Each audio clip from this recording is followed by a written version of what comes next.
Greetings everyone, welcome back to our channel. Today we're doing a slideshow radar. Now, this is very different from my normal videos, which you may have noticed, but there's a reason for it. Because I was watching the last Dev Diary.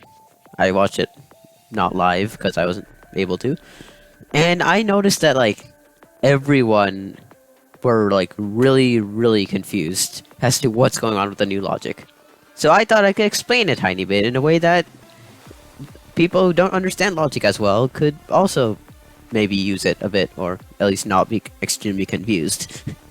So that's what I'm going to do today. And I'm only going to cover the new logic gates. I'm not going to cover the changes to the previous existing logic gate stuff. If you want to see that, then tell me. I'll make another video. But today's video is just for the new stuff. Starting off with the aggregate block. Now, I'll be completely honest with you, I've never seen this term in my own school or stuff, but whatever. Starting off with the first function of it, because I understand how it works at least. See, sum. This word, you probably have heard of it before. Sum. Yes, that's the letter sigma. This just means it's gonna add all the inputs. So let's say I have three input gates, three inputs. The first input says 0. Second input says 1. Third input says 2. Well, 0 plus 1 plus 2 is 3. I have a few other scenarios. This is an easy way to explain it using some example scenarios. So 1 plus 1 plus 1 is 3, obviously. 50 plus 2 plus 1, well, that's 3 and that's 50, so 53. Minus 3 plus 4 plus 2. So it's a minus, but we're adding a minus, so we're just subtracting, basically. So it's 4 plus 2 is 6. 6 minus 3 is, well, 3. And same here. Minus 5 minus 2. So that's minus 7. Minus 7 plus 3 is minus 4. I hope I haven't lost anyone yet. This is just adding. Great. Product. Now, the product is multiplying instead of adding. So 0 times 1 times 2, that's just 0, because anything times 0 is 0. 1 times 1 times 1, that's just 1. 50 times 2, that's 100, times 1, which is still 100. Minus 3 times 4 times 2. So 4 times 2 is 8. 8 times 3 would be 24. Since there's one minus sign here, we have to make it negative, so it's negative 24. And minus 5 times minus 2. So these are a minus times a minus. That's actually a positive number. So minus 5 times minus 2 is actually plus 10. And then plus 10 times 3 is 30. It's just multiplication. I'm not explaining some complex logic thing. I'm just basic multiplication. And yeah, you can just, if you input it, these three numbers, and now we have minimum. This is even simpler. This is literally just going to take the smallest number. So 0, 1, and 2, the smallest number is 0. Output 0. 1, 1, 1, well, they're all just 1. 50, 2, 1, that's just going to output 1. Minus 3, 4, minus 2. Well, the minus 3 is the smallest number because it's past 0. So minus 3. Minus 5, minus 2, and minus 3. Well, minus 5 is the smallest, so minus 5.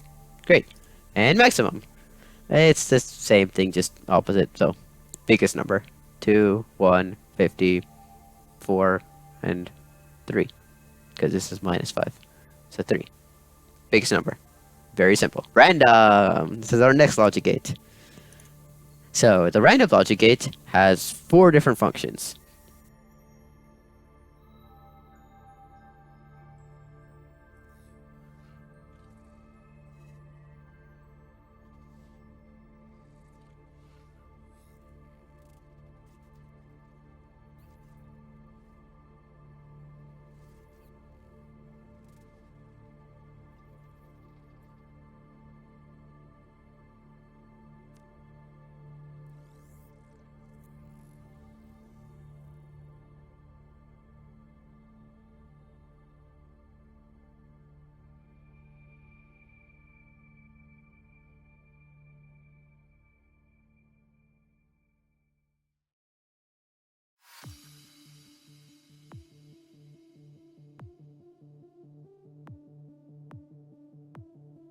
Functions. Now, here's the big complicated part. So I hope I don't lose you guys here.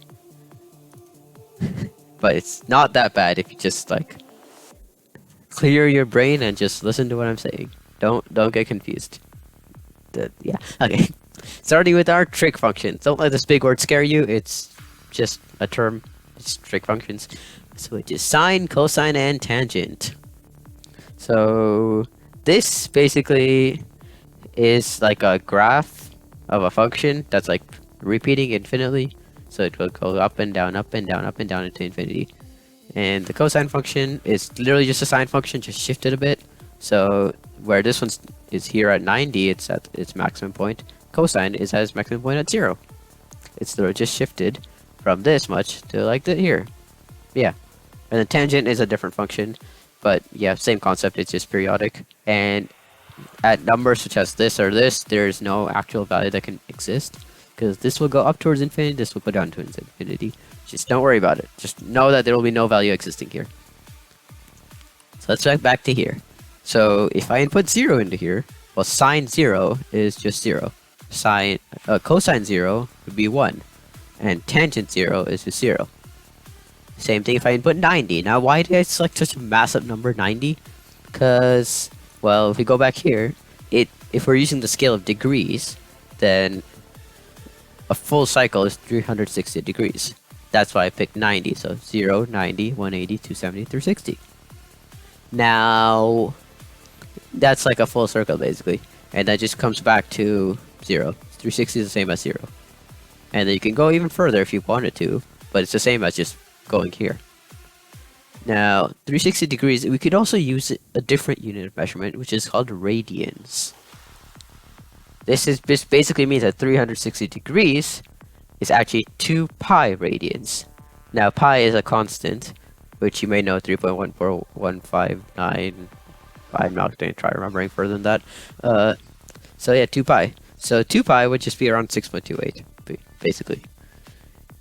And there's also another measurement called gradients, which is like 400 gradients, is the same as 360 degrees, but like we're probably not going to be doing that. I hope I haven't lost anyone yet. Yeah, so 90. Sine of 90 is 1. You can see it here. If I go to 90 and go to sine, it's 1.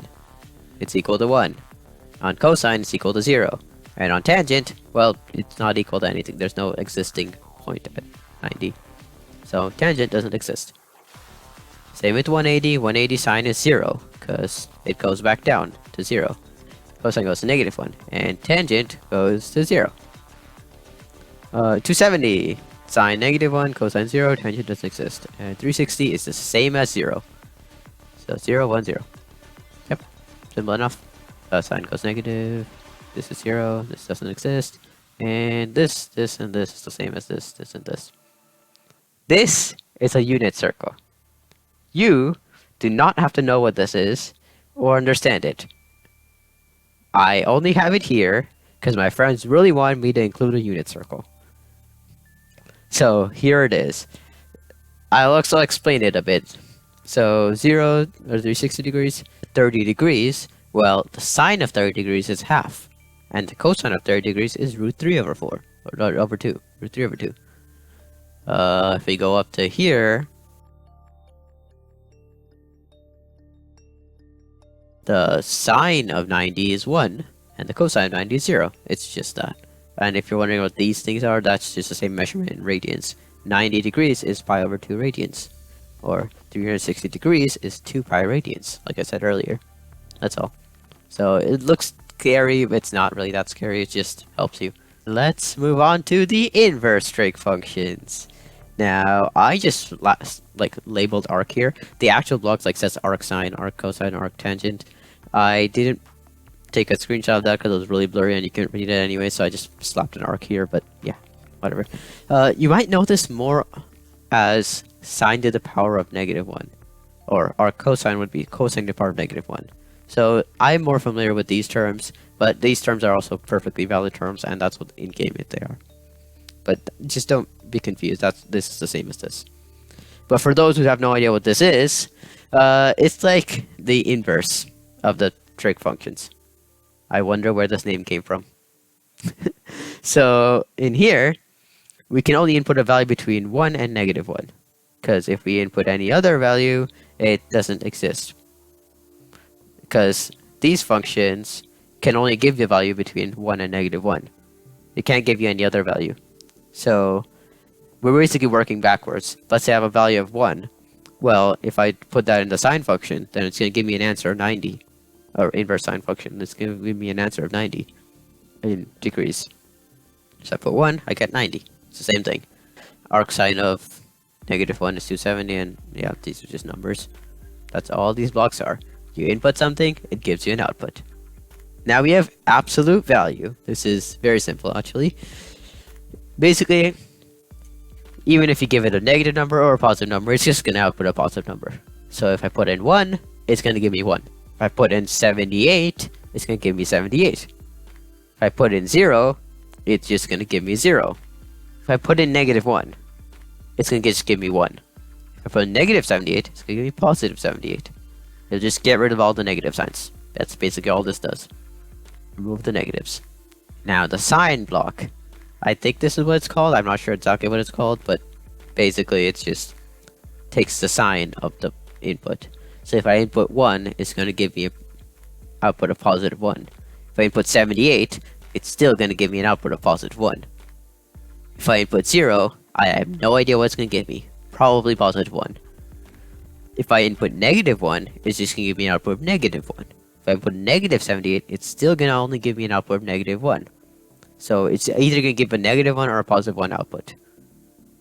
The square root, well, if you're going to square something, then you're multiplying the number by itself. So if I'm squaring 1, I'm going to do 1 times 1, which is just 1.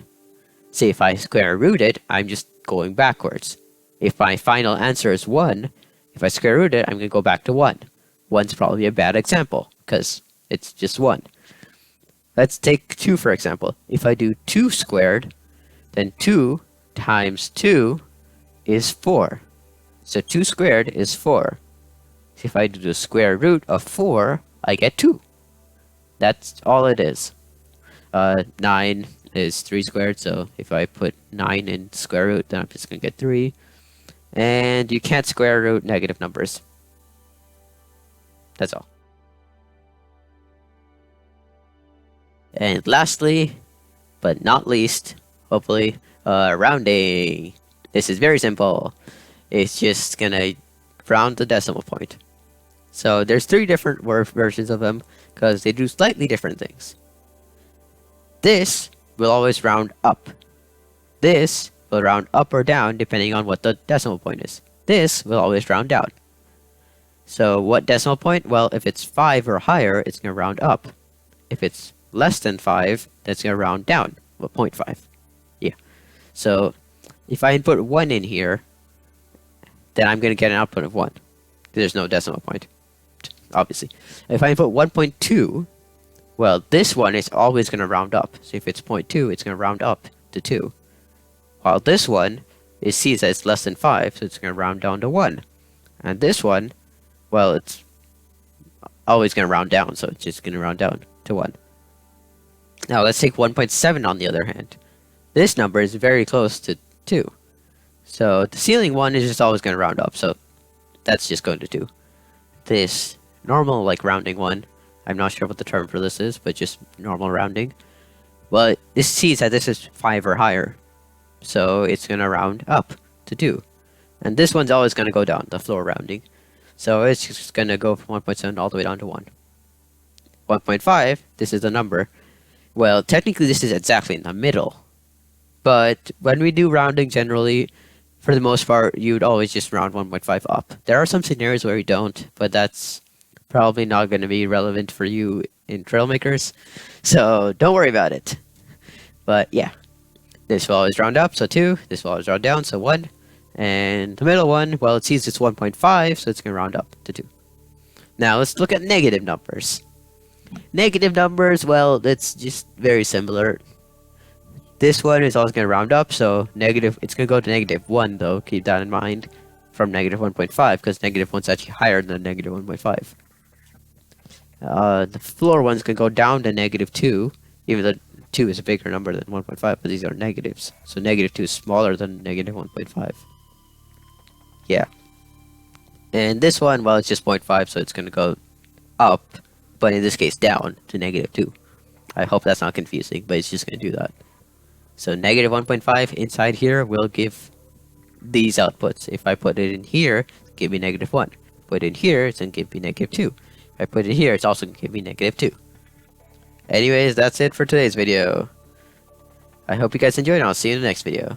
Subscribe if you want more tutorials for logic. And if you don't want more tutorials for logic, well, we have other TRAILMAKERS content too, so still subscribe. And yeah, join my Discord, and I'll see you in the next video. Goodbye!